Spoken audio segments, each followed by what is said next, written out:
ఎవరిని గురించి వారు సరైన అంచనా వేసుకోగలగాలి. అది జ్ఞానం.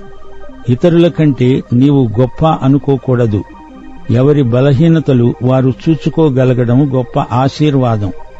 నీవు చేయగలిగిన పని, దేవుడు నీకు అప్పగించిన పని నమ్మకంగా చేయటంలో ఎంతో ఆనందముంది. 4-5 వచనాలు.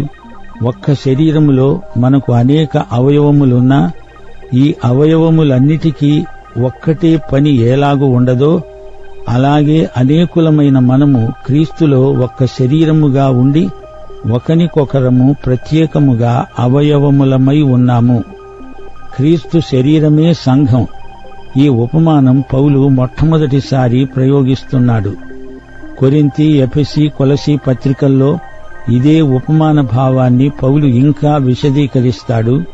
సంఘము క్రీస్తు శరీరము గనుక అది ఒకే శరీరంలాగా పనిచెయ్యాలి. సంఘ సభ్యులు సంఘ శరీరంలో వివిధ అవయవాలు. సంఘములో ప్రతి ఒక్కరికీ అన్ని వరాలు ఉండవు. ఒకే వరం అందరికీ ఉండదు. ఆత్మ వరాల పూర్తి జాబితా పౌలు రాయలేదు. 4-5 సందర్భాలలో ప్రతిసారి మరో కొత్త వరాన్ని పేర్కొన్నాడు. ఇంకా ఎన్నో వరాలున్నాయి. పరిశుద్ధాత్మ తన చిత్త ప్రకారం ఎవరికి ఏ వరం ఇవ్వాలో అదే ఇస్తాడు. 100 కొలది వరాలున్నాయి. సంఘ శరీరంలో ఒకరికొకరము అవయవములము. ఇది గొప్ప మర్మమే. మనకు అనుగ్రహించబడిన కృప చొప్పున వేరువేరు కృపావరములు గలవారమై ఉన్నాము గనుక ప్రవచన వరమైతే విశ్వాస పరిమాణము చొప్పున ప్రవచిద్దాము. పరిచర్య అయితే పరిచర్యలోను, బోధించేవాడైతే బోధించటములోను, హెచ్చరించేవాడైతే హెచ్చరించటములోనూ పని కలిగి ఉందాము. వరములు అంటే కెరిస్మాటా. కెరిస్మా అంటే కృప అని అర్థం.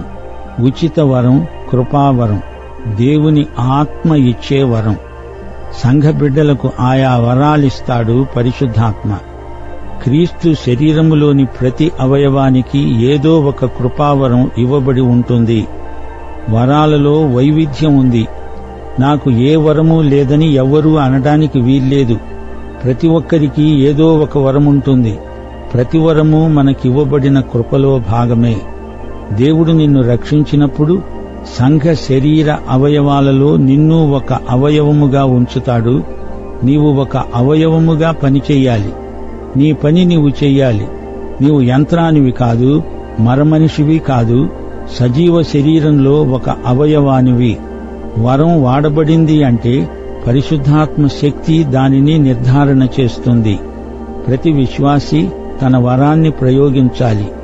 దాని నాణ్యతను పరీక్షించుకోవాలి. ఫలితాలను గమనించాలి. నీవు ఒక ఆశీర్వాదమై ఇతరులకు మేలు చేస్తున్నావా? నీ వరం ద్వారా సంఘానికి క్షేమాభివృద్ధి చేకూరుతున్నదా అని పరీక్షించుకోవడం ఎంతో అవసరం.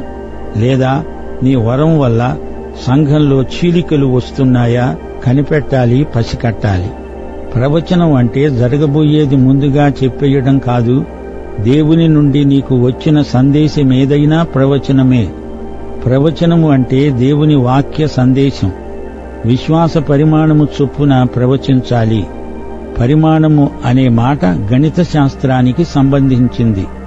నీ విశ్వాస పరిమాణానికి ఈ వరం సరిపోవాలి. వరానికి సరిపోయేట్లు పొందిక ఉండేట్లు పరిశుద్ధాత్మ శక్తి నీకివ్వబడుతుంది. పరిచర్య అంటే సేవ. ఇతరులకు ఉపచారం చెయ్యాలి. ఇది ప్రయోగాత్మకమైన సేవావరం. సంఘంలో ఇది ఏ చిన్న పనైనా కావచ్చు, పెద్ద పని అయి ఉండవచ్చు. వివిధ రకాల పరిచర్యలుంటాయి. కొందరు మాట్లాడలేరు, బోధించలేరు గాని సేవ చేయగలరు. వంట చేయడం మొదలుకొని జనానికి వారి అక్కరల్లో తోడ్పడడం వరకు అన్ని పరిచర్యలే. పరిచర్యలు, సపర్యలు, ఉపచారములు. ఇది ఒక కృపావరమని గుర్తించాలి. హెచ్చరిక అంటే ఆదరణ. దుఃఖంలో, సంతాపంలో ఉన్నవారికి ఆదరణ కలిగించడం మరో కృపావరం. పంచిపెట్టేవాడు శుద్ధ మనస్సుతో, పై విచారణ చేసేవాడు జాగ్రత్తతో, కరుణించేవాడు సంతోషముతో పని జరిగించాలి. తనకున్న దానిని ఇతరులతో పంచుకోవడం ఒక కృపావరమే. నీవు బాగా సంపాదించగలవు, ఆ వరం నీకుంది. వ్యాపారంలో కొందరు బాగా రాణిస్తారు, అది ఒక వరమే. పై విచారణ, పరిపాలన ఈ వరమున్నవారు బహు అప్రమత్తంగా ఉండాలి. ఇది నాయకత్వపు వరం. సంఘములో ప్రతిదీ మర్యాదగా క్రమంగా జరిగేట్లు చూడాలి. అజమాయిషి, కరుణించేవాడు అంటే కనికర కార్యములు చేసేవాడు. ఇది కృపావరం. రోగులను, ఇబ్బందిలో ఉన్నవారిని పరామర్శించి వారిని బలపరిచే కృపావరం ఎంతో అవసరమైంది, ప్రయోజనకరమైనది. సంఘములో సాటి సోదరీ సోదరులను ప్రేమించాలి. మీ ప్రేమ నిష్కపటమైనదై ఉండాలి. చెడ్డదానిని అసహ్యించుకోండి, మంచిదాన్ని హత్తుకొని ఉండండి. సహోదర ప్రేమ విషయంలో ఒకనియందొకడు అనురాగము గలవారై, ఘనత విషయములో ఒకనినొకడు గొప్పగా ఎంచండి. వేషధారణ ప్రేమలు మానేయండి. ఎదట ఒకటి, ఆ మీదట మరొకటి మాట్లాడకండి. సత్యం కోసం, న్యాయం కోసం నిలవబడాలి. మంచిదేదో దాన్నే అంటిపెట్టుకుని ఉండండి. మంచివాటితో సంబంధం పెట్టుకోవాలి. చెడ్డవాటికి దూరంగా ఉండాలి. ఆసక్తి అధికమవుతూ ఉండాలి.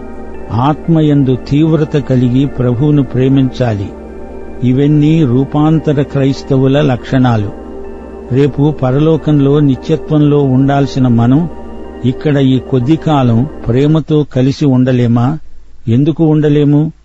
ప్రియ శ్రోత, నీవు రక్షించబడ్డావా? నీవు దేవునికి సజీవ యాగమైపోతున్నావా? దైవాశీస్సులు, మన ప్రభువైన యేసుక్రీస్తు వారి కృప, తండ్రి అయిన దేవుని ప్రేమ, పరిశుద్ధాత్మ యొక్క అన్యోన్య సహవాసము మనకందరికీ నిత్యత్వము పర్యంతము తోడై ఉండునుగాక. ఆమేన్.